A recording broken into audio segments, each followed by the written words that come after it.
होंगे क्योंकि आपके एग्जाम जो पास आ गए, जैसा कि आपको पता है कि 27 को आपका इंग्लिश का एग्जाम है। अब क्या, अब कुछ बच्चों के दिमाग में कंफ्यूजन ही कंफ्यूजन चल रही है, पेपर किस टाइप का आएगा, ज्यादा हार्ड आएगा, ज्यादा इजी आएगा, किस तरीके से आएगा। तो इस चीज से घबराना नहीं है। माइंड में पहले तो ये रखो मत कि हमारा एग्जाम ऐसा जाएगा वैसा जाएगा। पॉजिटिव रखो, जितना पॉजिटिव रखोगे उतने आपके नंबर अच्छे आएंगे। क्योंकि अब तो डिपेंड करता है आपकी मेहनत कि आपने हार्ड वर्क कितना किया है पूरे साल में। क्योंकि पूरे साल की जो मेहनत है वो अब रंग लेके आएगी। जिस बच्चे ने जितनी ज्यादा मेहनत करी उसके उतने अच्छे मार्क्स आएंगे। ठीक है, डिपेंड करेगा ओनली रिजल्ट आपकी मेहनत के ऊपर। अब बात करते हैं किसकी, कि इंग्लिश के पेपर में अनसीन जो पैसेज आएगा, जैसे आपको पता है कि आपका अनसीन जो पैसेज रहेगा वो कितने मार्क्स रहेगा, 10 मार्क का रहेगा। कितने मार्क्स रहेगा, 10 मार्क्स का। अनसीन पैसेज जो रहेगा वो आपका 10 नंबर का रहेगा। अब 10 नंबर के क्वेश्चन जो आएंगे आपके पास, तो उसको सोल्व कैसे करोगे। अब पहले तो क्या होता था, मतलब कि हमारे टाइम में मैंने भी किया था खूब, कि पैसेज आ गया, क्वेश्चन आपके पास मेंशन है, 5 क्वेश्चन रहते हैं आपके पास, तो क्वेश्चन की पढ़ लिया हमने, उसके बाद हमने पैसेज के अंदर क्या देखा, आंसर देखा, और जैसे क्वेश्चन की 2-3 लाइन में 2-3 वर्ड में मिल गए तो खुश हो जाते थे कि हाँ भाई ये आंसर है, फटाफट लिख दिया एज इट इज। बट अब ये ऐसा कुछ नहीं है कि एज इट इज आप आंसर नहीं लिख सकते, क्योंकि सीबीएसई ने बिल्कुल मना कर दिया, गाइडलाइन दे दी आपकी कि अगर किसी स्टूडेंट्स ने क्वेश्चन का आंसर एज इट इज अगर पैसेज में से दे दिया तो उसका नंबर वहीं पे ही कट, कोई नंबर नहीं मिलेगा फिर उसको।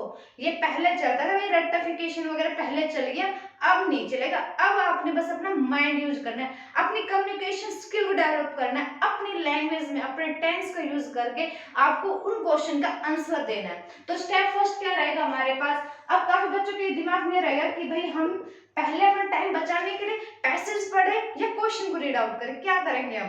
तो पहले में अगर मेरे पॉइंट ऑफ व्यू से क्या रहोगे, आप पैसेज पढ़ने में टाइम वेस्ट नहीं करोगे, क्योंकि पैसेज आपका बड़ा भी हो सकता है, शॉर्ट भी हो सकता है, वो डिपेंड करता है आपके पेपर के ऊपर कि पेपर में किस टाइप का आ रहा है। तो मेरे पॉइंट ऑफ व्यू से क्या है कि आपको पैसेज पढ़ने में टाइम वेस्ट नहीं करना है। फर्स्ट जो 2 क्वेश्चन है कौन से, फर्स्ट 2 जो क्वेश्चन रहेंगे, पहला जो दूसरा क्वेश्चन रहेगा, बस उसको अच्छे से रीड करना है। देन उसके बाद उसको पैराग्राफ में ढूंढना है, कौन से पैराग्राफ में, फर्स्ट और सेकंड में। जो पहले जो 2 क्वेश्चन रहेंगे वो आपके पैराग्राफ फर्स्ट और सेकंड में इजीली उनका आंसर मिल जाएगा, पैराग्राफ फर्स्ट एंड सेकंड में इजीली उनका आंसर मिल जाएगा। आंसर को तो ये नहीं है कि एज इट इज लिख दिया आपने, मैं बार बार as it is word use कर रही हूँ, क्यों कर रही हूँ, ताकि आपके माइंड फिट हो जाए, आप पेपर के अंदर सोच सको कि हाँ मैम ने ऐसे बोलते, एज इट इज नहीं लिखना है, ओनली उनके की पॉइंट को पकड़ना है, की पॉइंट पकड़ के उसमें अपनी ही लैंग्वेज में आंसर देना है। Is that clear.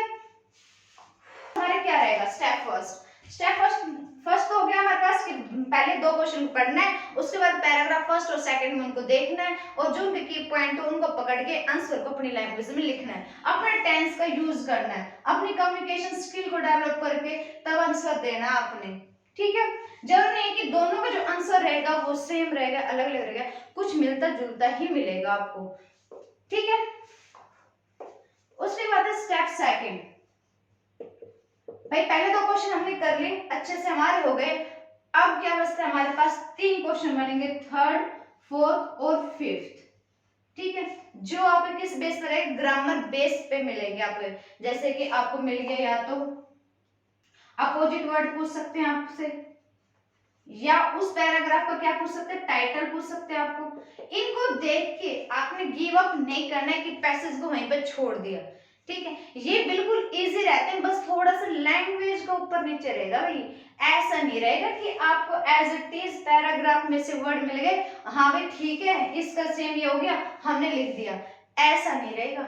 आपको उनके वर्ड को पहले समझना होगा। जो थर्ड और फोर्थ जो फिफ्थ क्वेश्चन आएंगे आपके, उसमें से पहले आप जो पैराग्राफ आपके जो बच गए, पैराग्राफ मतलब थर्ड और फोर्थ जो पैराग्राफ बच गया है, उस पैराग्राफ को अच्छे से पढ़ना है, रीड करना है उस पैसेज को। कौन से पैसेज में जिसमें पैराग्राफ आपका बच गया है, थर्ड और फोर्थ जो पैराग्राफ बच गया उसको अच्छे से रीड करोगे। रीड करने के बाद फिर इनके जो ग्रामर पोर्शन जो क्वेश्चन पूछे गए उसमें ढूंढोगे, दिमाग लगाओगे, माइंड का यूज करोगे, बिना माइंड यूज किए हुए नहीं होंगे ये क्वेश्चन। माइंड यूज करके फिर देखोगे कि भाई इसमें ग्रामर का क्वेश्चन क्या है जो हमने दिया था, पेपर के अंदर क्या दिया हुआ है, उससे रिलेटेड आंसर देना होगा आपने। तो ये ज्यादा हार्ड नहीं है, गिव अप नहीं करना है पैराग्राफ को, क्योंकि ये 10 नंबर कैरी कर रहा है आपका, और 10 नंबर बहुत ज्यादा होते हैं, जैसे ये इसलिए सोल्व हो जाएगा। कहने में हार्ड है कि भैया अपनी लैंग्वेज कैसे यूज करोगे, लेकिन जब पेपर आएगा ना सामने, तो आप जब क्वेश्चन भी अच्छे से पढ़ोगे तो अपनी लैंग्वेज से इजीली आंसर दे पाओगे। पॉइंट ऑफ व्यू से जैसे मैं करती हूँ, तो पहले क्या करते हैं इंग्लिश, कि भाई इंग्लिश में हम इतने अच्छे तो है नहीं कि भाई इंग्लिश फटाफट हम कर देते हैं, हम मोस्टली हिंदी यूज करते हैं। तो पहले क्या करेंगे, इंग्लिश का जो क्वेश्चन रहेगा उसको हिंदी बनाने की कोशिश करना पैसेज के अंदर, या जो ग्रामर क्वेश्चन रहेंगे वो। ग्रामर क्वेश्चन मतलब जैसे मॉडल्स वगैरह हो गया, डिटरमाइनर हो गया, आर्टिकल्स हो गया, समथिंग जो भी आपके ग्रामर का सिलेबस है उसमें जब भी आएंगे फिल इन द ब्लैंक्स वगैरह, उनकी पहले हिंदी बनाने की कोशिश करो। जितनी हिंदी बना पाओगे आप उतना इजीली उसका आंसर कर पाओगे, जितने उसकी लैंग्वेज को समझ पाओगे, किसकी लैंग्वेज को, क्वेश्चन की लैंग्वेज को समझ पाओगे, उतना इजीली आप आंसर दे दोगे। तो आंसर पैसेज से आपने घबराना नहीं है, इजीली आप कर लोगे, अपनी लैंग्वेज से, अपने स्किल और डेवलपमेंट से आप इजीली उसको कर लोगे।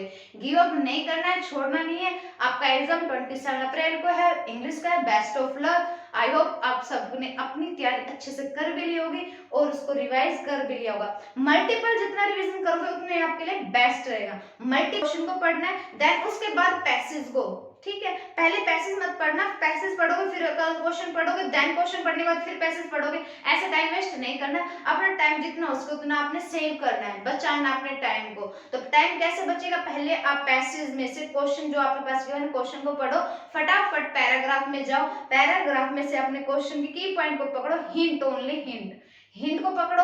हिंट को पकड़ने के बाद अपनी लैंग्वेज में उसको आंसर को लिखो। देन उसके बाद 2 क्वेश्चन हो गए, थर्ड और फोर्थ जो रहेगा उसमें से भी थर्ड और फोर्थ पैराग्राफ में से जो थर्ड फोर्थ क्वेश्चन है उनकी बस ओनली हिंट को पकड़ो। हिंट को अगर कैचअप कर लिया आपने, जिन बच्चों को कैचअप अच्छी है, कैच करने की अच्छी है, आपकी पावर अच्छी है, तो वो इजीली क्वेश्चन को कर लेगा। इतना खतरनाक, इतना डेंजरस नहीं आएगा पैसेज जितना बच्चे डर रहे हैं इसके अंदर। वो बोल दिया है कि भाई एज इट इज नहीं लिखना है, ऐसा कुछ नहीं है, आप अपनी लैंग्वेज में इजीली लिख लोगे क्वेश्चन को। इतना नहीं है, इससे घबराना नहीं है, इससे डरना नहीं है, बिल्कुल भी गिव अप नहीं करना। अपने 10 के 10 नंबर आप जरूर लेके आओगे, छोड़ना नहीं है। बताना फिर आपका एग्जाम कैसा हुआ, पैसेज किस टाइप का, कमेंट बॉक्स में बताना। फिर आप यही कहोगे कि मैम आपने जो बताया वो आपने अच्छे तरीके बताया कि हमने पहले क्वेश्चन को पढ़ा, देन उसके बाद हमने पैसेज को पढ़ा, और फिर हमने अपने आंसर जो है अपने लैंग्वेज में राइट डाउन किए, तो हमारा आंसर जो है वो बिल्कुल ठीक है, करेक्ट है। क्लियर है तक? तो आपको आंसर पैसेज अपना बिल्कुल अच्छे से कवर करना है, 10 के 10 नंबर आपने लेके आने, ठीक है, तो अपने लेके आने। ओके, तो best of luck for your exam. I hope आपका एग्जाम अच्छा जाए, आपकी तैयारी ऑलमोस्ट हो भी चुकी होगी। फिर भी अगर किसी बच्चे के रह गई है तो अभी आपके पास दिन बचे हुए हैं, 2 दिन बचे हुए हैं, 2 दिन आपके पास है, तो अपने जो बचे हुए क्वेश्चन है या कुछ रह रहा है आपका थोड़ा बहुत टॉपिक, उनको भी कवर कर लो। और जहां 26 तक अपनी तैयारी अच्छे से करके रख दो, 26 अप्रैल तक, मतलब 25 की रात नाइट तक, 25 नाइट तक अपने इंग्लिश की प्रैक्टिस कर लो अच्छे से। 26 को फिर एक मॉक टेस्ट लगा के देख लो। मॉक टेस्ट मतलब जो सीबीएसई ने सैंपल पेपर निकाले हुए उसमें से एक सैंपल पेपर सोल्व करके देख लो। अगर एक सैंपल पेपर आपने सोल्व कर लिया तो गारंटी से आपके एक भी नंबर नहीं जाएंगे, एक भी नंबर नहीं जाएंगे। पहले 25 नाइट तक अपना 25 नाइट तक अपना इंग्लिश का जितना भी रिवीजन है वो कंप्लीट करके साइड में रख दो। देन उसके बाद 26 को एक सैंपल पेपर लगा के देख लो, एक सैंपल पेपर लगा के देख लो, इनफ फॉर योर एग्जाम, ठीक है। तो इससे घबराना नहीं। 26 को जब आप एक सैंपल पेपर लगा के देख लोगे, उससे पता लग जाएगा कि आपकी तैयारी ऑलमोस्ट कितनी है, और उससे आपको खुशी मिलेगी, उससे आपको खुशी मिलेगी कि हाँ, और उससे आप एक टाइम कंज्यूमिंग भी कर पाओगे इजी बोर्ड के अंदर। क्या करते हैं काफी बच्चे की लिखने की प्रैक्टिस नहीं करते हैं, फिर क्या करते हैं पेपर के अंदर बैठते हैं, टाइम कंज्यूमिंग होता नहीं, फिर बोल देते हैं मैम हमारा तो पेपर छूट गया। अरे भाई पेपर तो छूटना है, जब प्रैक्टिस नहीं करोगे, लिखने की प्रैक्टिस नहीं करोगे तो पेपर तो अपने आप छूटेगा। तो अपने पहले 26 अप्रैल को एक सैंपल पेपर लगा के देखो। लगा के देखने की ये मतलब नहीं है कि पढ़ लिया ठीक है हमें तो आता है, लिखने की जरूरत नहीं है। 2.5 घंटे का 2 घंटे का पेपर है तो 2 घंटा अपना टाइम कंज्यूम करके 26 अप्रैल को एक सैंपल पेपर लगा के देखो, लिख के देखो, देन टाइम देखो कि आपने कितने टाइम में अपना एक पेपर कवर कर लिया। इसे टाइम कंज्यूमिंग कवर कर पाओगे इजिली।